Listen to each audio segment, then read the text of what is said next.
di KTP-nya belum kawin. Yes. Orang mengkritik saudara sebagai seorang duda yang tidak bermoral. Seperti itu. Di 3 hal itu, manakah yang mempunyai potensi saudara marah kepada saya? Itu aja pertanyaan saya. Tadi yang ketiga apa? Yang tidak bermoral, tolong bagi. Seorang duda yang tidak bermoral. Duda yang tidak bermoral. Duda yang tidak bermoral. 3 hal itu manakah yang punya potensi saudara marah pada saya dan saudara melaporkan saya? Saya nggak akan marah karena saya anggap dalam pertanyaan itu nggak ada poin tuh. Duda yang tidak bermoral. Memang ada duda yang bermoral berarti lalu saya mesti buktikan dulu bahwa saya duda, lalu buktikan saya bermoral. Jadi saya tidak akan melayani itu karena saya anggap itu adalah ya semacam satu argumentum ad hominem, itu aja. Kan jadi buat saya nggak ada poin di situ. Saya anggap ya diucapkan aja. Saya anggap itu sebagai berita dari seseorang, bukan problem saya, itu problem dia. Oke, saya lanjutkan ya.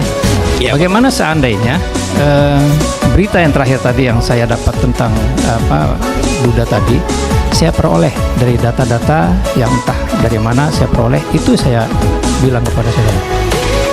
Ya itu artinya di dalam masyarakat kita dianggap bahwa orang yang tidak punya pasangan, apalagi duda, dia pasti tidak bermoral, apalagi janda. Kan itu justru yang mau kita batalkan. Jangan sampai ada pertanyaan semacam itu. Nah, itu pertanyaan dungu sebetulnya tuh yang diucapkan oleh apa namanya tuh mereka yang mengkritik saya lakukan hal itu dan nggak pernah saya anggap itu. Karena kan itu buat apa itu diucapkan itu kan? Itu sebetulnya itu menghina gender equality, itu sekaligus menghina para duda, dan saya memang bukan duda. Oke, jadi ada. Tapi kalau saya layani kan nanti orang bilang buktikan bu Anda bukan duda gitu. Loh, saya belum kawin itu artinya ya bisa memang tidak kawin, bisa duda segala macam. Sama seperti orang tanya, Anda tidak makan babi, berarti Anda Muslim. Loh, orang Yahudi juga nggak makan babi. Jadi yang saya mau maksud tadi, di epistemic community of thought itu batal karena tidak ada pendidikan reasoning gitu.